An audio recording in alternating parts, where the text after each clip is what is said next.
Is all of this proof that Pop is going to have to change his coaching style? Well, he's 69 years old. Good luck to that. With a military background, Belichick's family had some military. I think this is the reality of we have two guys, really successful, piles of money, built their legacy, Pop and Belichick, and they are struggling with the new modern environment, which is players get a say too. And Pop called him out and lost his trust. And I said this when it happened 6 months ago. I said, this kid's quiet. He's nonverbal. That's why he's got his uncle as his business manager. His circle of trust is really tiny, and he does not trust Pop. And I'm going to defend Pop shockingly. As much as Pop annoys me with his political virtue signaling, I think we're moving in a direction where it's damn near impossible to coach kids. That if you do anything tough, if you challenge them in any tough way, they make so much money, they've been pampered through all of their high school and junior high and AAU careers, that it's almost impossible to coach. And so here's Greg Popovich trying some tough love, poking the bear. This is what coaches have done forever. But now I guess you have to just be in rear end kissing mode the entire time you're coaching these kids. And I think eventually that's not going to be good for the sport. I don't think Pop can make the transition.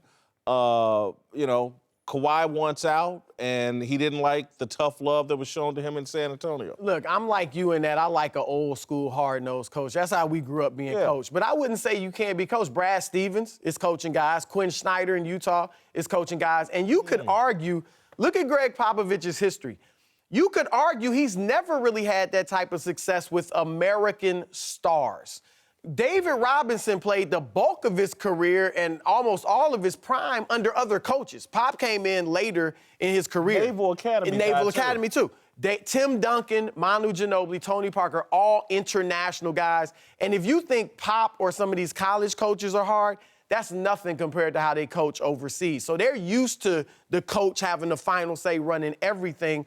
Then you see with Pop, LaMarcus Aldridge, and now Kawhi. So, there's players in the past, Steve Smith, Steven Jackson at times, who've had issues with Pop. So I don't know if it's ever worked with the American superstar. Well, to your point about Brad Stevens and Quinn Snyder, those are very young coaches. So they're more relatable to the millennials, to this young group. When you have old guys that are older guys stuck in their ways, this is how we coach, this is how I won championships, and you expect when you've had stars fall in line all the time, when one rocks the boat, it's kind of, you don't know how to handle it. And I think if anybody can fix it, I think Pop can. I think because he's respected. I think he's respected enough to where Kawhi will listen to him.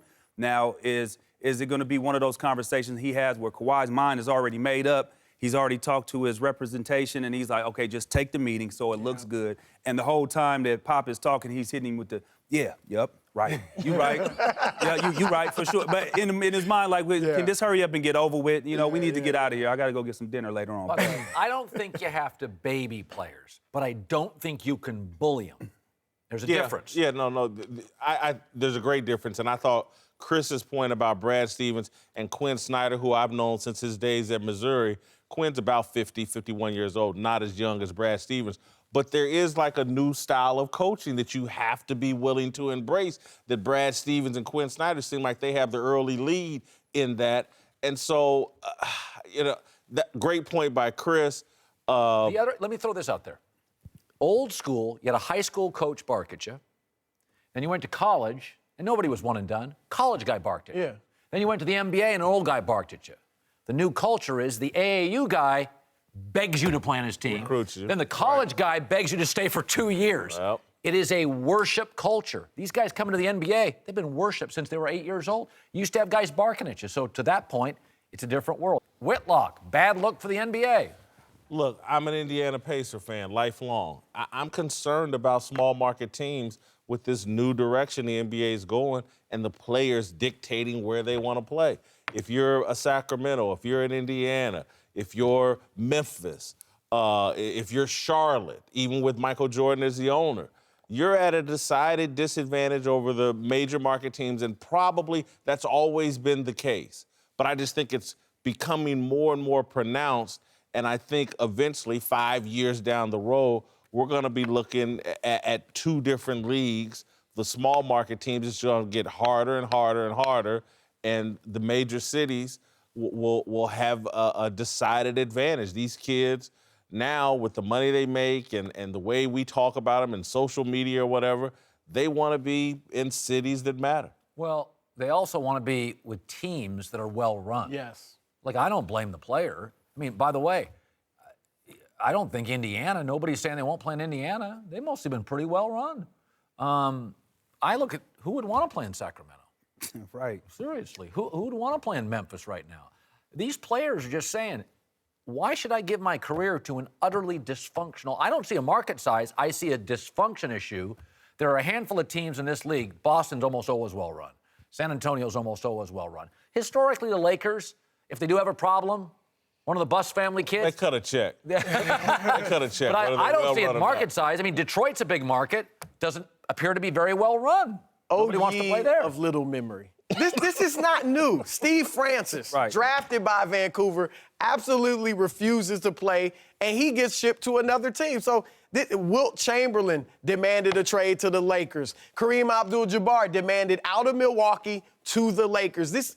Moses Malone, when he went to Philadelphia, that was a part of wanting out of Houston. Those are not veterans new. you're talking about. These guys it's not Steve Francis. I agree, but these not giving medical records. I just think this problem is going to become more and more pronounced as we move forward. I don't think it's a bad look for the NBA. It's more so a bad look for those particular teams. Because if you can't entice a young guy who's coming out of college to fulfill his dream to come play for you, and you're handing the keys to the franchise to him, and you can't get him to come, how do you expect to get anybody or ever change the way that people will look at your franchise? DeAndre Ayton, he just worked out for the Suns, nobody else. I mean, you pretty much know where you're going to go. These top 5, top 7 guys, they know where they're going to go, and they're not going to go work out for any other team. And most of these workouts, by the way, are individual workouts. They're one-on-none. So you're really not getting a real feel at the workout. All you're doing is looking at measurables. You're seeing how good his feet are, but you're not getting a real feel how he could play in a simulated game situation. Kobe refused to work out for the New Jersey Nets. Then they said, we're going to draft you anyway,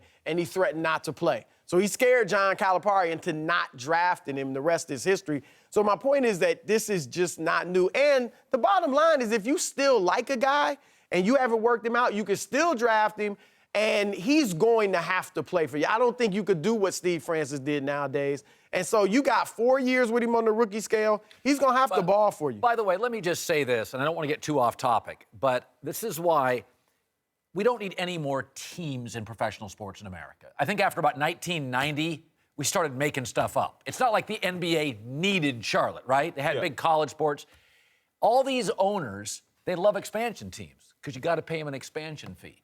What we have now is diluted leagues. Well, don't blame the players if they don't want to go to markets in the middle of nowhere. I think you make a fair point because, and I'll even expand your point, once you start expanding your league, you're creating more front office jobs, more head coaching jobs, and maybe you don't have the talent to fill those spaces so you can be ran in a competent fashion. There's only so many Quinn Snyders, Brad Stevens in the league. There's only so many Daryl Morey's, if you want to call him a great exec, or Jerry West in the league, and you expand, and now you got... The league is diluted. Yes. It's diluted. Not just on the court, off the court as well. Cities, no, there's no question. That's a great point. That's a great point. And to that, I just said DeAndre Ayton is not going to... He didn't work out for anybody else except the Suns. So if the Suns don't take DeAndre Ayton, you telling me that Memphis ain't going to grab him? They're going to snatch him up instantly. It doesn't matter about not showing up, especially if you're locked in to be a top 5 pick. It really doesn't matter.